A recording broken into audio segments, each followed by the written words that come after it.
کا مہینہ ہے۔ اللہ تعالیٰ نے عرش کے اوپر ایک تختی ہے جس پر لکھا ہوا ان رحمتی سبقت غضبی، میری رحمت میرے غصے سے آگے ہے۔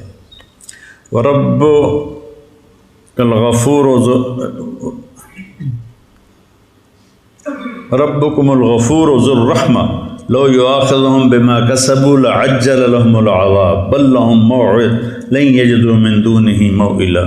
کہ تیرا رب الغفور ہے اور الرحیم ہے، اگر وہ پکڑنے پہ آتا تو تم میں ایک بھی زندہ نہ چھوڑتا، انسان تو انسان جانوروں کو بھی مٹا کے رکھ دیتا۔ میری رحمت میرے غصے پر حاوی ہے۔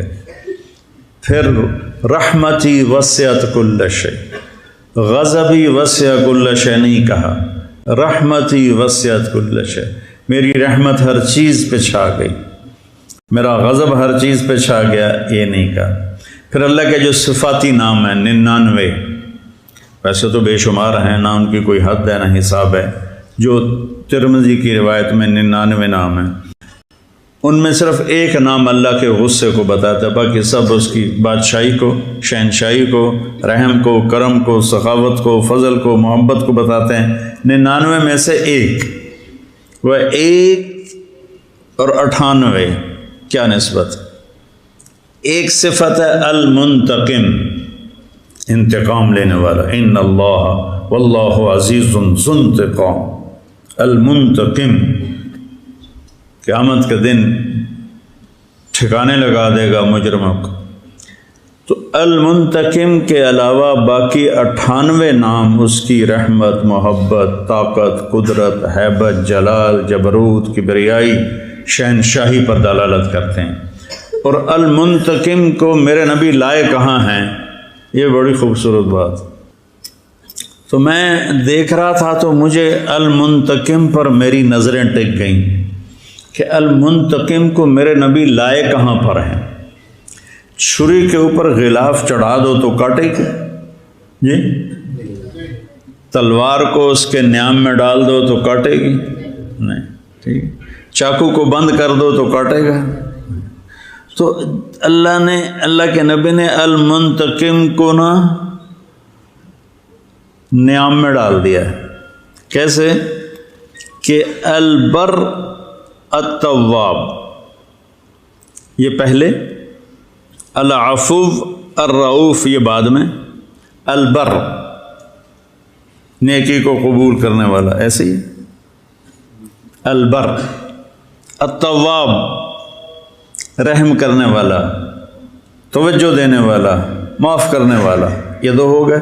پھر العفو درگزر کرنے والا، الرؤوف مہربان۔ تو اب یہ میرا ہاتھ دیکھو، البر التواب ادھر، العفو الرؤوف ادھر، اور ان کے بیچ میں ہے المنتقم، ایسے کر کے منتقم کے چاروں طرف اللہ کی رحمت کو ڈال دیا، ادھر بھی اس کی اپنی رحمت کی دیواریں کھڑی کر دی۔ اور یہ میرے رب نے میرے نبی کو یہ نام بتائے تو اللہ نے اسی ترتیب پر بتایا اور میرے نبی نے اسی ترتیب پر سنایا، تو خود اللہ نے اپنے منتقم کو ہلکا کرنے کے لیے کہ میرے بندے ڈر نہ جائیں۔ ایک دفعہ ایک نوجوان میرے پاس آیا کہ اللہ کے رسول کی زیارت ہوئی ہے، تو انہوں نے کہا کہ طارق جمیل سے کہو سورہ واقعہ لوگوں کو سنایا کرے، تبلیغ کے پرانوں کو، کہ وہ ساری سورت دعوت ہی دعوت ہے، اور جنت زیادہ سنائے جہنم کم سنائے، جنت زیادہ سنائے جہنم کم سنائے۔ تو اللہ تعالیٰ نے یہاں ایسے اپنے غضب کو اپنے ہی رحمت کے ناموں میں بند کر دیا، ایسے کر کے۔ تو کوئی بھورا ہی ہوئے گا جڑا اس تو بعد نہ بخشیا جاوے، کوئی بد نصیب ہی ہوگا۔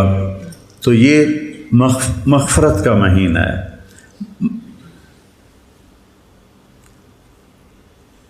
ایک آیت ہے، اکثر لوگوں میں یہ ہوتا ہے کہ ہماری تو بخشش کوئی نہیں، نا امیدی ہوتی، پتہ نہیں ساڑی بخشش بھی ہونی ہے کہ نہیں ہونی، اتنے گناہ کیتے نہ سی ساڑی معافی کوئی نہیں۔ تو اللہ کہتا ہے یا عبادی، اے میرے بندو، تو اے میرے بندو میں جو پیار ہے، یا عبادی، یا عبادی، اے میرے بندو. تو میرا آدمی اسے کہتا ہے جو اس کی پسند کے مطابق چلے. میرا بیٹا میں اسے کہتا ہوں جو میری مان کے چلتا ہوں. ورنہ تو ماں باپ کہتے ہیں تو ہماری اولاد ہی نہیں ہے، اور اخباروں میں اشتہار دے دیتے ہیں میں نے اپنے بیٹے کو آگ کر دیا. تو اللہ کہہ رہا ہے یا عبادی، پہلے صرف اس لفظ کا آپ مزہ لو، یا عبادی، اے میرے بندو. تو اس کے بعد آنا چاہیے ایمان والو، تقوی والو، نیکی والو، جہاد والو، روزے والو، علم والو، ذکر والو، تہجد والو، سخاوت والو، محبت والو، درگزر والو. لیکن آگے کا جو جملہ ہے نا وہ تڑپا کے رکھ دیتا ہے، یا عبادی. یا اللہ کون؟ تیرے بندے کون؟ الذین اسرفوا علی انفسہم، جن کی زندگی میں نیکی نام کا ایک حرف بھی نہیں ہے نا. تم بھی میرے ہی ہو، تم بھی میرے ہی ہو. یا عبادی الذین اسرفوا علی انفسہم. کس محبت سے اللہ نے نافرمانوں کو، بچے پہ ناراض ہوتے ہو تو لہجہ کتنا سخت ہو جاتا ہے، شاگرد پہ استاد ناراض ہوتا ہے اس کا لہجہ کتنا سخت ہو جاتا ہے. اور میرا اللہ ان سے بات کر رہا علی انفسہم، اسرفوا علی، جن کی زندگی میں نیکی کا کوئی ایک ڈاٹ بھی نہیں ہے، ایک نقطہ بھی نہیں ہے. اعلیٰ، پوری زندگی ان کے گناہوں میں ڈوب گئی ہے. پانی میں آپ غوطہ لگاؤ تو پورے پانی میں نیچے چلے جاتے ہو نا، پھر ابھرتے ہو. تو یہ وہ لوگ ہیں جنہوں نے گناہوں کے سمندر میں ڈائیو کیا، غوطہ لگایا اور گناہوں میں گم ہو گئے. اللہ نے کہہ رہا ہے اے میرے نافرمان بندو. اس سے زیادہ اور اللہ کا پیار کیسے بتاؤں؟ اے میرے نافرمان بندو. تو سہمے ہوئے ہیں، ڈرے ہوئے ہیں، ساڑی تو بخشش کوئی نہیں، ساڑا تو کوئی حال کوئی نہیں. تو اللہ تعالیٰ کہہ رہا ہے لا تقنطوا من رحمت اللہ، میری رحمت سے مایوس نہ ہونا، مایوس نہ ہونا. ان اللہ یغفر الذنوب جمیعا. ایک ان، یہ بچے سمجھیں گے، ایک پھر اسم ذات، صفت نہیں آئی، اسم ذات. ان اللہ اپنے ذاتی نام کو لائے. پھر یغفر الذنوب، ذنوب پر پھر الف لام آیا. پھر جمیعا، اس کی مزید تاکید آئی، بے شک اللہ تمہارے سارے کے سارے اگلے پچھلے نئے پرانے گناہ معاف کر دے گا. کیوں؟ انہو، تم مانو یا نہ مانو، وہ اللہ جو تمہیں معاف کر دے گا. کیوں معاف کر دے گا؟ کہ ہوا، انہو ہوا، ایک انہو پھر ہوا، تاکید کے اوپر تاکید. انہو ہوا الغفور الرحیم، وہ ہے ہی غفور الرحیم، تو تمہیں معاف کیوں نہ کرے؟ بس اتنی بات ہے. وَأَنِيبُوا إِلَىٰ رَبِّكُمْ، توبہ کرو.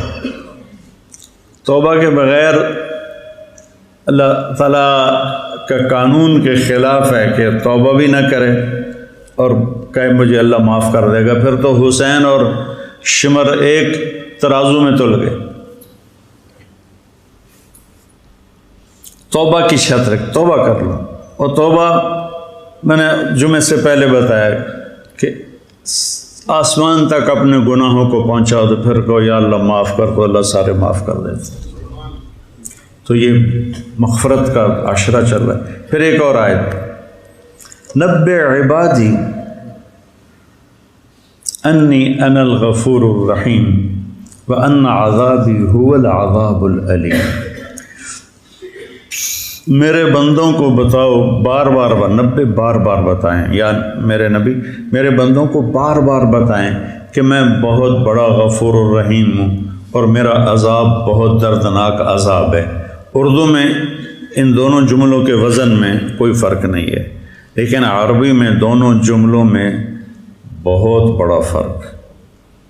پہلا جملہ بہت وزنی ہے، دوسرا جملہ اس کے مقابلے میں بہت ہلکا ہے۔ نبئ عبادی، یہاں پھر آ گیا عبادی، اے میرے بندے سہمے ہوئے ہیں۔ میں بچپن میں بہت شرارتی تھا اور بڑی مار کھائی اپنی ماں سے، تو میں شرارت کر کے نا وہ گھر کے کونے میں چھپ جاتا تھا اور پھر یوں کر کے دیکھتا تھا کہ میری ماں دا موڈ کیوں ہو جائے، ایسے کر کے دیکھتا تھا، صرف میری آنکھیں ایسے باہر آتی تھی، پیچھے میں چھپ ہوتا تھا۔ تو اللہ تعالیٰ کہہ رہا ہے یہ میرے بندے بھی ڈرے بیٹھے ہیں اور چھپ کے مجھے دیکھ رہے ہیں کہ پتہ نہیں معافی ہے کہ نہیں ہے۔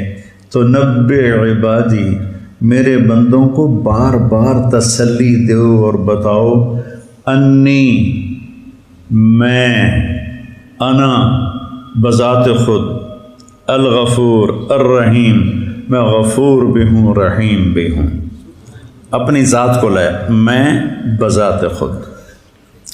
اب عذاب بتانے لگے، یہاں کہا انی انا، میں بذات خود، وہاں کہا میرا عذاب۔ مضاف مضاف الیہ ایک نہیں ہوتے، یہ میں کہتا ہوں میرا کرتا، تو کرتا اور چیز ہے، میں اور چیز ہوں، ٹھیک ہے؟ میری پگڑی اور چیز ہے، میں اور چیز ہوں، ٹھیک ہے نا؟ میری کتاب، میرا گھر، میری گاڑی، ہر جگہ میں اور ہوں، چیز اور ہے۔ تو یہاں اللہ کہہ رہا ہے عذاب بھی، میرا عذاب، یعنی اللہ اور ہے، عذاب اور ہے۔ وہاں انی انا، میں بذات خود، یہاں عذاب میرا، عذاب اور ہے، اللہ کی ذات اور ہے۔ پھر اس کو کہا ہوا، وہ دور کر دیا، غائب کا صیغہ استعمال کیا، ہوا۔ وہاں انا، انی انا، اور یہاں ہوا، وہ دور کر دیا، دکھایا نہیں۔ هو العذاب العلیم، وہ بہت بڑا عذاب ہے لیکن دکھایا نہیں۔ میں جب رائمنڈ میں داخل ہوا نا تو بہت سختی تھی، بہت پٹائی ہوتی تھی، بڑی بری طرح۔ اب میں گورنمنٹ کالج سے آیا اور نیا تو میرے استاد تھے مولانا عبد الرحمن صاحب رحمۃ اللہ علیہ، تو وہ بہت مارا کرتے تھے۔ تو وہ مجھے نا کہ مجھے خوف نہ بیٹھ جائے، جب انہوں نے سزا دینی ہوتی تھی نا لڑکوں کو، تو مجھے کہتے جاؤ ذرا لنگر میں وہاں دیکھ کر آؤ، وہاں کام کر کے آؤ پھر آنا۔ تو مجھے لنگر بھیج دیتے تھے، پیچھے ڈنڈا کاٹ لیتے سن کہ میں دیکھ نہ پاؤں۔ مجھے خبر ملتی تھی کہ آج محمد حسین کی بڑی پٹائی ہوئی ہے، آج خورشید کی بڑی پٹائی ہوئی ہے، لیکن میں دیکھتا نہیں تھا۔ تو اللہ نے یہاں اپنا عذاب دکھایا نہیں، انا عذابی ہوا، او دیوار دے پیچھے، اور غفور الرحیم انی انا، میں تمہارا رب تمہارے سامنے کھڑا ہوں اور تمہیں کہہ رہا ہوں میں بڑا مہربان ہوں، اور میرا عذاب وہ پچھا دور ہے، وہ شوخوپورہ روڈ سے، وہ بڑا عذاب ہے۔ کتنا خوبصورت فرق اللہ نے دونوں جملوں میں رکھا ہے۔ اپنی رحمت کو بتایا تو سامنے آ گیا، اپنے عذاب کو بتایا تو اس کو چھپا کے بتایا۔ جس اللہ کے نبی پر اللہ کا عتاب آیا تو عبست وتولیت نہیں کہا کہ آپ کے چہرہ بدل گیا اور آپ نے منہ پھیر لیا، نہیں، عبس وتولی، جیسے اللہ کے نبی موجود نہیں، ان کی غیر حاضری میں کہہ رہے ہیں، جیسے کسی شاگرد کو وہ حاضر نہ ہو اور استاد اس کو ڈانٹے کہ وہ دیکھو کیسا سست ہے، آتا نہیں ہے، کتنا بے وقوف ہے۔ براہ راست ڈانٹنے کا اثر اور ہوتا ہے، اور خبر ملے کہ تجھے آج مولوی زبیر صاحب ڈانٹ رہے تھے تو اس کا اثر اور ہوتا ہے۔ تو یہاں عبس وتولی، وہ ان کے ماتھے پہ تیوریاں آ گئیں، وہ انہوں نے اپنا منہ پھیرا، اعراض کیا۔ سبحان انجاءہ، وہ ان کے پاس آیا ایک نابینا۔ تو اپنے نبی کی ذات کو غائب کر کے تنبیہ کا جملہ استعمال کیا۔ تو یہاں بھی اللہ تعالیٰ نے اپنے عذاب کو غائب کر کے بتایا، اپنی رحمت کو سامنے کر کے بتایا۔ تو یہ جو عشرہ چل رہا ہے بھائیو، یہ مغفرت کا ہے۔ تو ہم اگر اللہ سے بخشش چاہتے ہیں تو جن لوگوں سے ہم ناراض ہیں ہم انہیں معاف کریں اور اللہ پہ اس کا اجر چھوڑ دیں۔ تو یہ جو بچے آپس میں بعض اوقات کھٹ پٹ ہو جاتی ہے، تو یہ بھی کوئی اگر ایسا مسئلہ ہے کسی بچے کا کسی بچے کے ساتھ، تو وہ بھی جا کے ایک دوسرے سے معافی مانگو، ایک دوسرے کے گلے لگو۔ ایک مدرسے میں نے بیان کیا، تو وہ دورے کے طلبہ تھے، تو میں یہ آپس کی محبت معافی کی بات بہت کرتا ہوں۔ تو اس کے بعد مجھے ایک لڑکے نے آ کے بتایا کہ جی آپ کے بیان کے بعد 2 لڑکوں نے آپس میں صلح کی ہے۔ پہلا سال جب یہ مدرسے میں آئے تھے تو آپس میں کسی بات پہ لڑے تھے، اور 9 سال تک انہوں نے ایک دوسرے کو سلام کلام نہیں کیا۔ آج آپ کے بیان کے بعد دونوں گلے مل کر روئے تھے۔ تو ایسے بچوں میں بھی ہو جاتی ہے کھٹ پٹ، اور محلے کے لوگ بھی بیٹھے ہیں، بھائیو معاف کرو، درگزر کرو، اور معافی مانگنے میں بڑا مزہ ہے۔ معافی مانگنے میں اور معاف کرنے میں بڑا مزہ ہے۔ حضرت معاویہ رضی اللہ تعالیٰ عنہ فرمایا کرتے تھے، مجھے معاف کرنے میں اتنا مزہ آتا ہے، کہیں اللہ قیامت کے دن یہ نہ کہہ دے کہ تو اپنے مزے کی وجہ سے معاف کرتا تھا۔ تو بھائیو، غصہ نکالنے کا مزہ بھی ہوتا ہے پر وقتی ہوتا ہے، اور پی جانے کا اور سہ جانے کا اور درگزر کرنے کا جو مزہ ہے نا، وہ مستقل ساتھ رہتا ہے۔ تو اللہ سے بھی معافی مانگیں اور لوگوں کو بھی معاف کریں، اور اللہ تعالی ہمارا یہ باقی رمضان عافیت سے گزروا دے، اس کی بھی دعا کریں۔ اپنے ملک کے حالات کے لیے بھی دعا کریں کہ بڑے برے حالات سے ہمارا ملک گزر رہا ہے۔ اللہ تعالیٰ اس کی ہر فتنے سے حفاظت فرمائے، ہر شر سے حفاظت فرمائے۔ بڑی قربانیوں کے بعد یہ دیس بنا تھا، تو کہیں یہ دشمنوں کا شکار نہ ہو جائے۔ اللہ تعالیٰ ہم اللہ سے دعا کریں۔ دعاؤں سے جو کام بنتے ہیں نا، وہ سازشوں سے نہیں بنتے، تدبیروں سے نہیں بنتے۔ اب رمضان کا مہینہ ہے، سب یہ بچے روزے والے ہیں، یہ روزانہ سحری افطاری میں جو بچے قرآن سنا رہے ہیں، وہ اس میں دعا کریں کہ یا اللہ ہمارے ملک کے ساتھ خیر کا معاملہ فرما اور شر کو دور فرما۔ السلام علیکم۔